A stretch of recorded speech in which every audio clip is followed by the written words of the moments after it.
Welcome back, viewers, to the Tobago Updates Morning Show. And we have in studio with us Miss Loise Leslie, who is the Tobago coordinator of ICANN. And she's here to talk about workshops with parents and caregivers in Tobago. Good morning and welcome. Good morning, and thank you for having me, and good morning to the audience. So firstly, tell us, what does ICANN stand for? ICANN. Well, first of all, ICANN says there's so many things that we can do, all right? But this organization is the Indigenous Creative Arts Network. It's an organization that was founded by Dr. Pearl N2 Springer, Dara Healy, her daughter, Attila Springer, her daughter as well. And this is an organization that has a rich history of community work. Even in the prison system, they've gone in. But what's special about this organization is that we use the creative arts as the engine to drive the work that we do. Very powerful in effect, because, you know, arts touches our lives in such powerful, real, raw ways. And therefore, every community support program, every intervention program is really platformed by some form of theater arts presentation. And that's what we're doing in this series of community programs. All right. So ICANN is an NGO? It is. Is it supported, or is this initiative supported by any government bodies? It is. It's supported by UNICEF. It's also supported by the Children's Authority. Okay. Yes. And the community workshops that you're having, what are these workshops geared towards?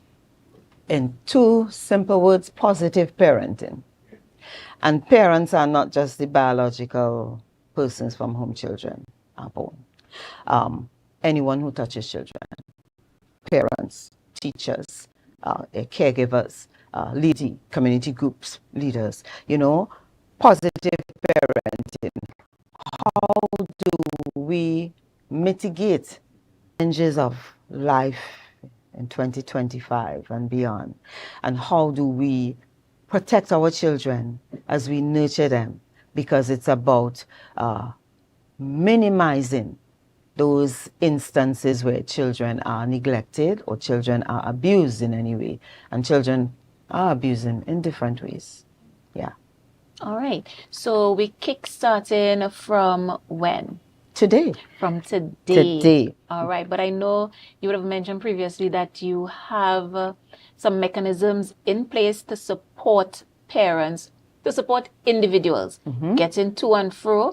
But tell me about that, and tell me about what we can expect today, and where, and what time, and then where we're moving to. Okay. And I'll first start with a little piece of sobering information. Between January and March of this year, over 1,400 cases of child abuse was reported. January to March? Yeah, 1,400. In 2024, in excess of 5,000 reported, and I want to stress reported, because a lot of times it's not reported, all right? It tells us, it sobers us. Something needs to happen to change this. And the Child Protection Unit of the Police Service tells us that in their experience, over 90% of the persons who inflict some form of abuse on children, those persons are adults. And these are geared towards cutting away the fluff and getting to the bottom and the center of the issues. Because it's not a simple question that we have bad adults and they harm children.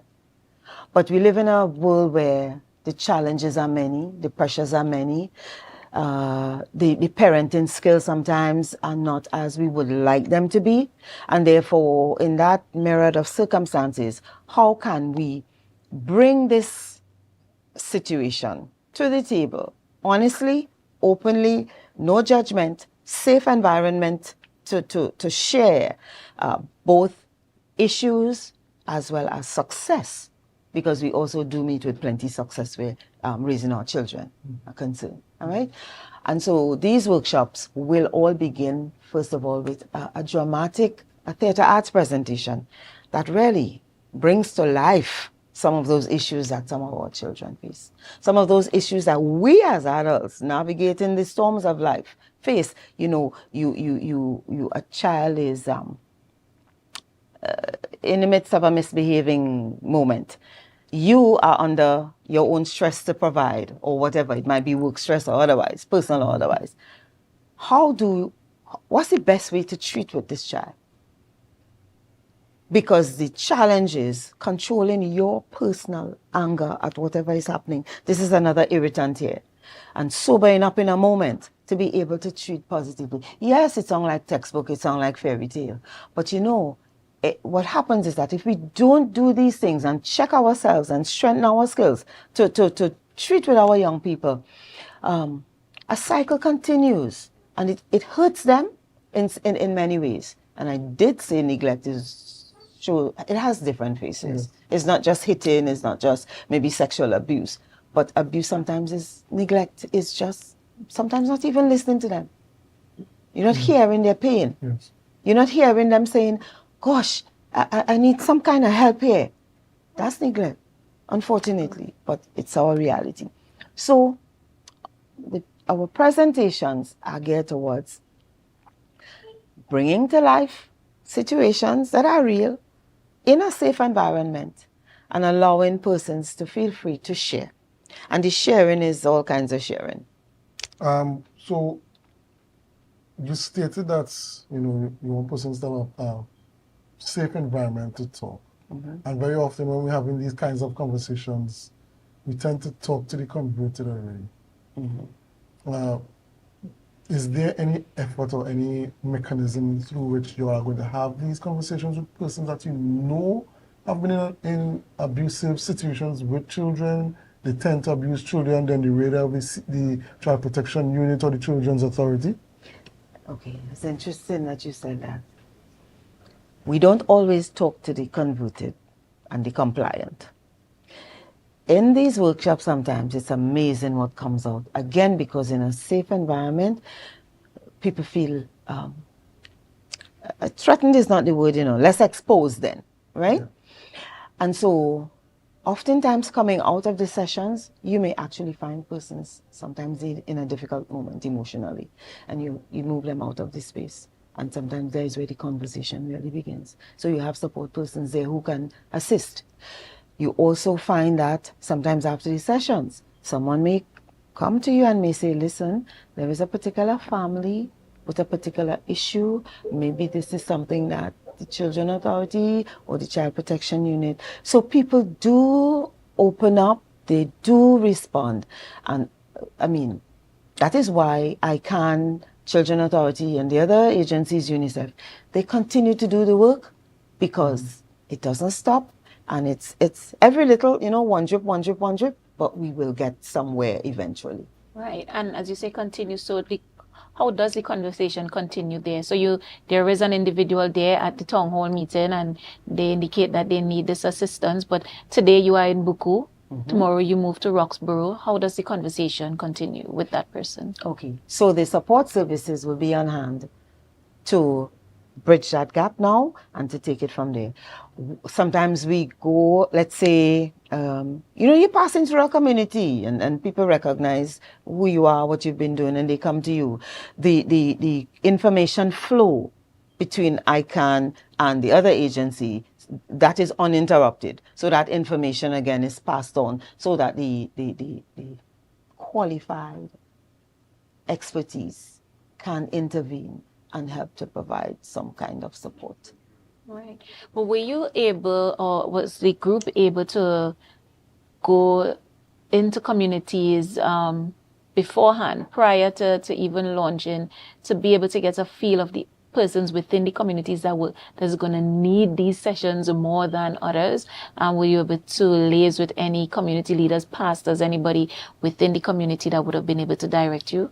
Yes, we have liaised with pastors, with priests within the community. We have liaised with the village council, heads in the communities. I will say though that this is not the first time. Oh. So we executed another series of community programs about a year ago, 2 years ago, when we had the TT Spotlight under the UN auspices. And we touched communities around Tobago, again,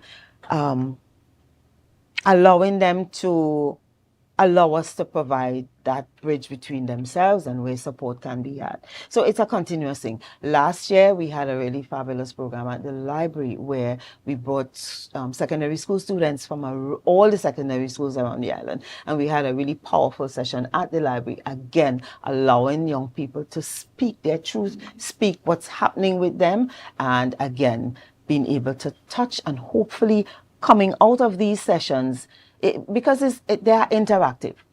There's a lot that comes out, and the listening and the gathering of information is critical, because that's what informs you if you're on the right track, and it also informs you how to strengthen what you offer and what you do. Ms. Leslie, you stated that there will be a bit of presentation and then discussion. So it seems as if the group is taking a more drama in education methodology towards the education of the public. Apart from the drama in education, what other activities can persons look forward to over the next 3 days of the workshops? Okay, so the dramatic presentations are just the start of the programs. All right, so when that is over, maybe 15 minutes or so, then is when we start to talk. Because what plays out on the stage is just rife with stuff for communicating about, and that's just what happens. So then we break out into group sessions, interactive sessions, and then we come back as a whole at the end of it to share what has come out in each corner of the room. And I want to say, even though we have experts who may be there sharing their intellectual and other experience information, we as a community have a lot to, we have much to offer each other. Because, for example, my success at dealing with a particular problem with my child is something I can share with you so that it can help you. You may have to fashion it a little differently because every home and every child is different.